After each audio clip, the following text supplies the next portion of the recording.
Não te mandei eu, seja forte e corajoso, não temas. Essas são as palavras de Deus dita a Josué. E acredito que nessa manhã serve para cada um de nós. Nós não precisamos temer, nós não precisamos nos levantar assustados. Nós estamos convidando logo nessa primeira entrevista, nas primeiras horas, o nosso Deus para que esteja ao nosso lado. E aqueles que lutam ao lado de Deus alcançam a vitória. Aqueles que lutam ao lado do Senhor não conhecem a derrota. É a razão pela qual nessa manhã nós renovamos a nossa aliança, nós renovamos o nosso compromisso de andar ao lado dele, de seguir os seus ensinamentos e de fazer a sua vontade. Somente a ele nós louvamos o nome, somente a ele nós nos inclinamos, reconhecemos que ele é soberano, reconhecemos de fato que ele é o nosso único Deus. O salmista Davi, no Salmo 97, o verso 12, ele diz o seguinte: alegrai-vos no Senhor, ó justos, e dai louvores ao seu santo nome. Salmo 97, o verso 12. É a razão da nossa alegria nessa manhã. Nos alegramos no nome dele. Ele é o único digno do nosso louvor. Nós iremos louvar o seu santo nome por toda a eternidade.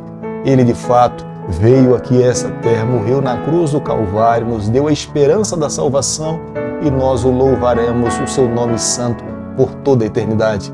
Não apenas nós, mas um dia todo o planeta Terra reconhecerá e saberá quem é o nome do santo Deus de Abraão, do Deus de Isaac, que também é o nosso Deus.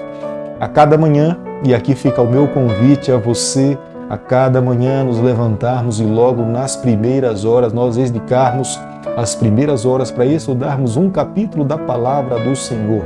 Queremos estudar a Bíblia por completo, mas nessa manhã convido você a ter nas mãos a palavra de Deus no livro de 1 Samuel, capítulo 2, o verso 1.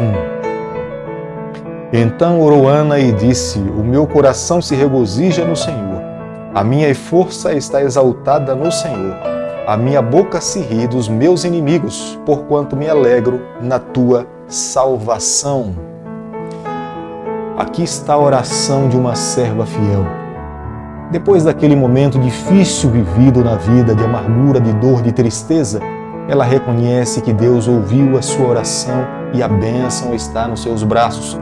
E ela então se volta para o Senhor com palavras, com louvores, com atitudes, com expressões, louvando e engrandecendo o nome do Senhor. Ana estava extremamente feliz. De uma mulher estéril, Deus lhe faz uma mulher fértil. Ela tinha muitos motivos para agradecer a Deus e com essas palavras ela começa a louvar e fazer uma oração, reconhecendo o nome do soberano que tinha lhe abençoado no decorrer da sua vida. Eu acredito que todos nós também tomaríamos a mesma postura.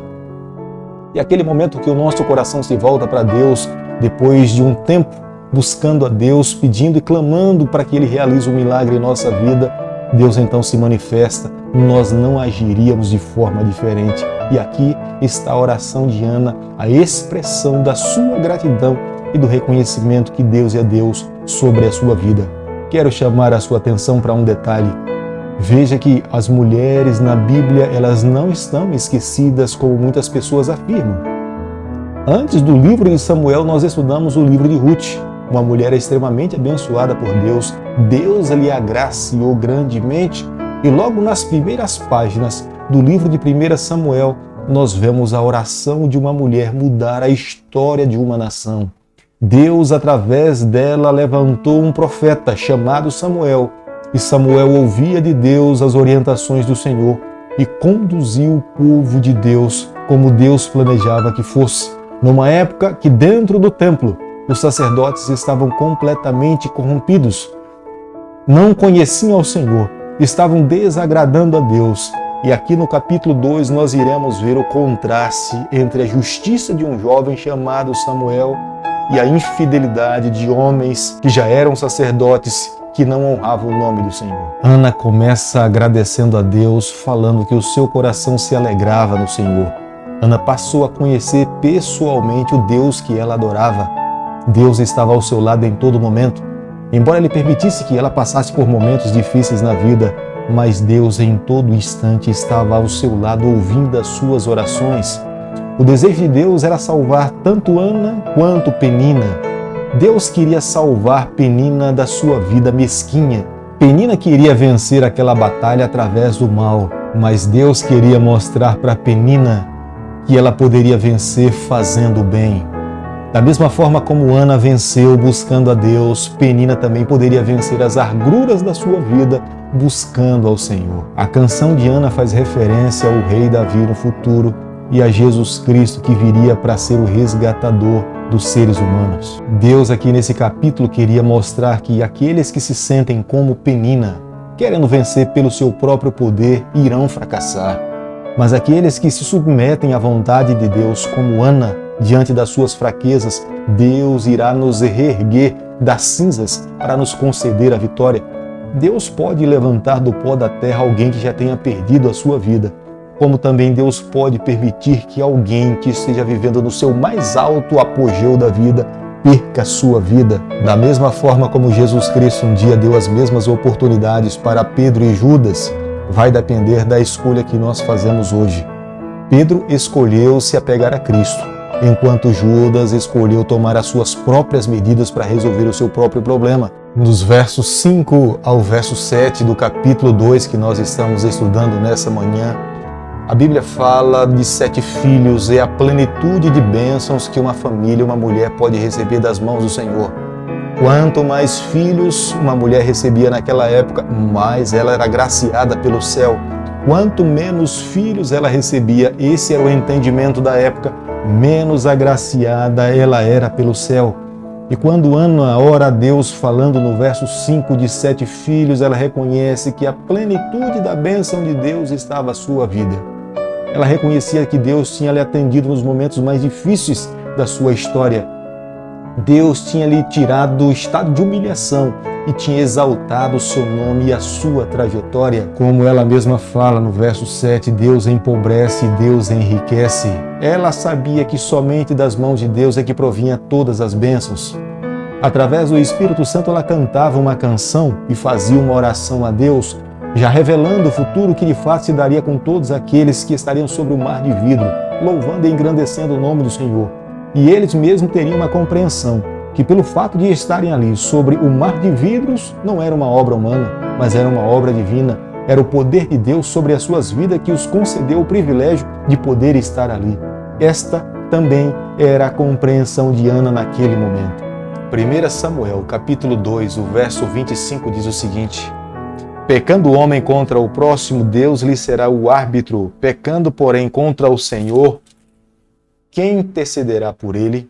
Entretanto, não ouviram a voz de seu pai, porque o Senhor os queria matar. Aqui está um entendimento claro desse versículo da Bíblia. Deus não tem prazer na morte de ninguém. O desejo de Deus é que todas as pessoas alcancem o pleno conhecimento da verdade e recebam a salvação em Jesus Cristo. Nós podemos ver isso claramente no exemplo do livro que nós estudamos anteriormente a esse que nós estamos estudando hoje.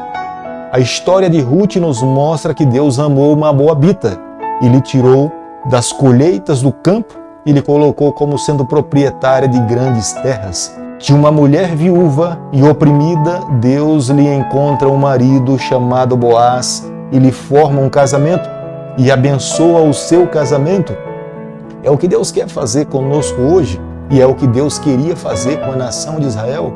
No versículo 25 do capítulo que nós estamos estudando nessa manhã, nós jamais poderíamos entender que Deus tem prazer na morte das pessoas. Pelo contrário, o desejo de Deus é que todas as pessoas tenham plena vida nele. Agora, quando os seres humanos têm nas suas mãos o direito de fazer as suas escolhas e querem andar longe do Senhor, eles estão longe da proteção de Deus. Deus não pode salvá-los. A prerrogativa da salvação pertence de fato a Deus. Deus quer salvar a todas as pessoas, mas a oportunidade e o direito de querer ser salvo cabe a cada um de nós.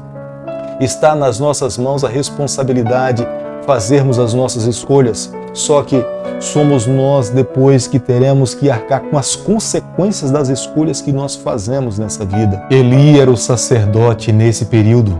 Foi o próprio Eli que proferiu as palavras para Ana dizendo que ela deveria ir para casa em paz, que Deus iria ouvir a sua oração. Mas Eli era um sacerdote que não soube conduzir a sua casa. Os seus filhos faziam o que era mal diante do Senhor. Ofni e Finéias provocaram a ira de Deus. Embora eles tivessem conhecimento das verdades, como é que eles deveriam proceder dentro do templo, mas eles tratavam a casa de Deus como se fosse a sua própria casa. Eles profanaram o templo, eles não viveram uma vida de fidelidade nos ensinamentos do Senhor. E aqui no versículo 31, há uma profecia para a destruição de todos aqueles que são infiéis a Deus. A longevidade é uma bênção de Deus. A vida é uma bênção do Senhor. Aqueles que vivem muito precisam reconhecer que é resultado da mão de Deus sobre a sua vida. E Deus estava dizendo para a casa de Eli que os seus filhos morreriam jovens, porque eles tinham sido infiéis ao Senhor. Os descendentes de Eli chegaram a mendigar emprego no templo para que eles não pudessem morrer de fome. Este é o resultado daqueles que menosprezam a palavra do Senhor. Esse é o resultado daqueles que menosprezam as bênçãos de Deus. Querido amigo, nessa manhã, ao concluirmos o capítulo 2 do livro de 1 Samuel, nós precisamos chegar aqui às seguintes conclusões. Há uma tremenda diferença entre Ana e Eli. Ana teve a alegria de poder ser a mãe do primeiro juiz, profeta entre o povo de Deus. Eli teve a grande tristeza de ser o pai dos filhos que foram considerados como filhos de Belial. Ana teve a alegria de poder apresentar a seu filho Samuel a Cristo pessoalmente.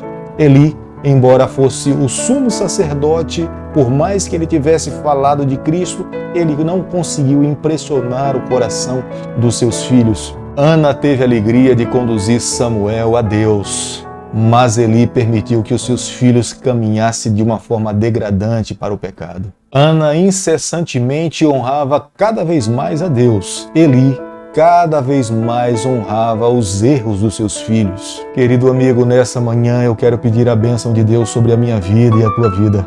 Nós precisamos ser uma referência de salvação para os nossos filhos. Nós precisamos ser um modelo para cada um deles. Nós precisamos a cada dia mais de Deus na nossa vida para que nós possamos ter a influência do céu sobre nós para influenciá-los para a vida eterna.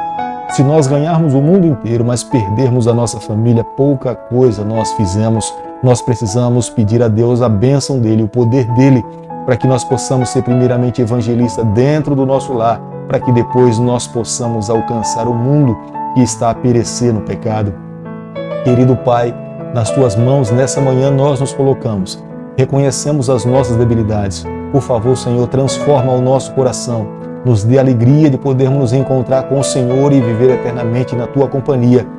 Mas o céu não será completo se nós não tivermos ali com toda a nossa família. Nos conceda essa graça. Nós oramos, nós pedimos e o fazemos em nome de Jesus. Que o Senhor te abençoe e te guarde. Que Ele faça resplandecer o seu rosto sobre você. Que Ele tenha misericórdia de você. Que sobre você, nessa manhã, Ele levante o seu rosto e conceda a sua paz em nome de Jesus.